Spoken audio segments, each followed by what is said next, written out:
The most important moment for each one of us is happening right now. And yet, most will ignore the present and miss out on how to be ready for what's next.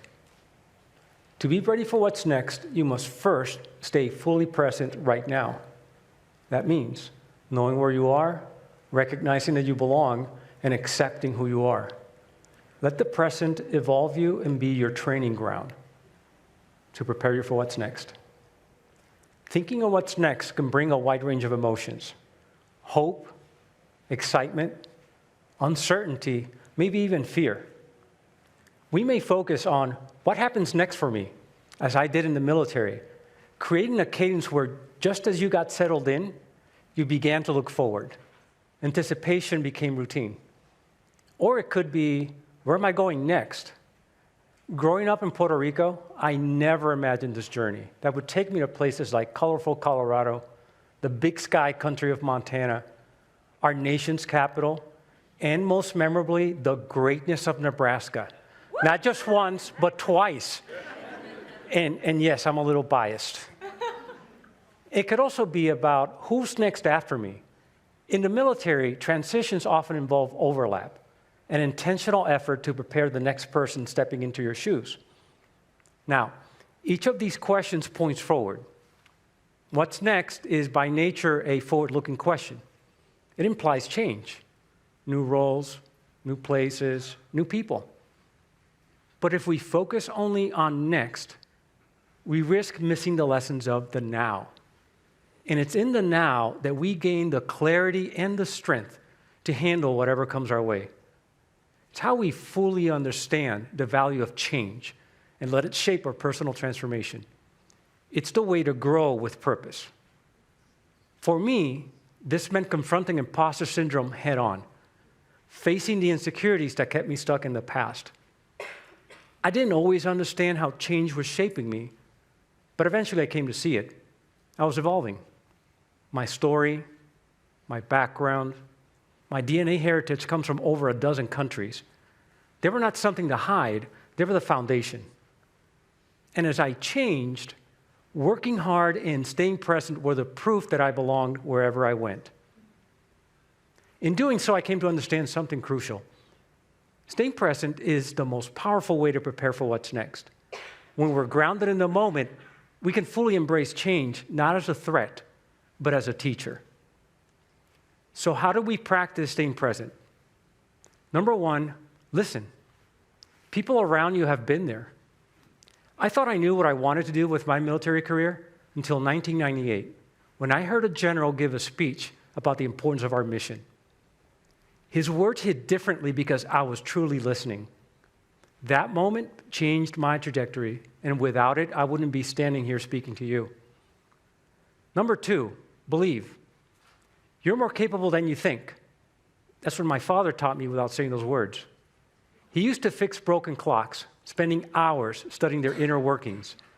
He taught me to be curious and patient, to understand how things worked and were interconnected. That lesson shaped how I approach life. A funny aside, I was once dubbed the General's Whisperer by front office staff because every time I would walk into a tense, closed-door meeting with senior leaders, I would be warned, be careful, they're not happy about the situation. In the end, we would emerge from those meetings without frowns, but with resolve, and even smiles all around. And when asked, how did you do that? I would always say, I listened and was present for them. You see, I believed in my ability to build the bridges needed to help them see what was next. And number three, trust. Trust yourself to face change. Prepare, learn, contribute. Show up fully and stay present in each moment. When the opportunity for change comes, and it will, you'll be ready. I've had to step up unexpectedly more than once due to sudden leadership changes. It wasn't just about their trust in me. It was about my trust in myself. It wasn't luck. I knew I belonged. One of my favorite philosophical perspectives is attributed to Seneca. Luck is what happens when preparation meets opportunity. And preparing for what's next means staying present, not just during the good times, which is easy, but also the bad ones. Let me share two pivotal times in my life. In January 2003, my father passed away unexpectedly. Later that year, my first marriage ended in divorce. Those events rocked me to the core. They changed me. Instead of collapsing and folding, I stood up and focused on the lessons to try to become a better person. Fast forward to 2012. I was passed up for a military promotion. Again, I was fully present. I accepted the change and worked even harder on improving myself. The following year, facing odds of less than 1% selection, I was promoted. Staying present helped me learn the lessons of those moments, navigate through the changes, and evolve, stronger, more resilient, and ready for the next chapter. But here's the twist. I was not alone. I adapted to change not only because I stayed present, but also because others were present with me. And over time, I discovered a passion. I realized that my evolution came with an obligation to pay it forward by helping prepare others for their next, not by giving them answers, but by showing up with them as their own lessons are unveiled. So how can we stay present for others? Number one, show empathy. Listen, really listen. You may be the only person who's ever asked by someone to help with what they want and what they need. Don't assume you know how they're doing. Everyone experiences change differently. Number two, be honest. Your words matter. When someone asks you for guidance, be truthful. Don't sugarcoat it. Don't offer false hope. Just be real and be there. Number three, be genuine. Encouragement means more when it's authentic. And when you don't have the answers, just say so. Sometimes your presence is the greatest gift.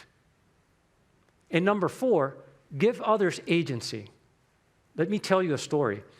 As a unit commander, I once processed a routine re-enlistment request, but something didn't sit right. So I asked the individual, "Is this really what you want next?" The response, "I don't know. You're the first person who's ever asked me that, sir." So I said, "Take your time, talk to your family. I will support whatever you choose." The choice? Not to re-enlist, to start a new chapter. And that was precisely the right decision for that person. That moment showed me that staying present also means empowering others to own their next step. So let me leave you with this. Yes, what's next can feel daunting. We live in a world of quick fixes and automated solutions. But now, more than ever, human connection matters. And that connection starts with being present, bringing empathy, honesty, and the power of agency. Remember, the most important moment is happening right now. I invite you to be in the moment with me, to embrace the lessons, the changes, and the personal transformation. Let's do this to achieve personal growth with purpose for yourself and for those around you. And let's be ready together for whatever comes next.